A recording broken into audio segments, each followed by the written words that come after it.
اعوذ باللہ من الشیطان اللعین الرجیم بسم اللہ الرحمن الرحیم۔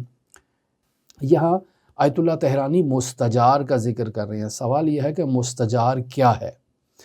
عزیزان محترم، کعبۃ اللہ کے مین دروازے سے، جو اللہ کا گھر ہے، اس کے مین دروازے کے بالکل بیک سائیڈ پر جو دیوار ہے، رکن یمانی کے قریب تقریباً 2 میٹر کا جو حصہ ہے، اسے مستجار کہا جاتا ہے۔ یہ وہ جگہ ہے جہاں حضرت فاطمہ بنت اسد امیر المؤمنین علی ابن ابی طالب علیہ الاف و تحیت و ثنا کی ولادت باسعادت کے موقع پر تشریف لائیں اور کعبۃ اللہ کی اس دیوار کو تھام کر انہوں نے اللہ سے پناہ لی۔ پس مستجار درواقع اللہ سے پناہ لینے والی جگہ کو کہتے ہیں۔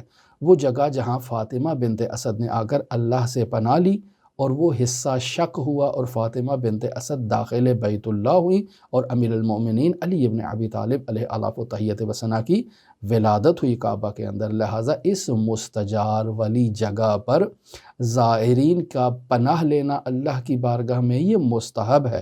اس جگہ کو چومنا مستحب ہے۔ اس جگہ اپنے وجود کو جو ہے وہ مس کرنا، اپنے پیٹ کو مس کرنا، اپنے گناہوں کا اللہ کی بارگاہ میں اعتراف کرنا اور اللہ سے پناہ مانگنا اس مقام پر مستحب ہے۔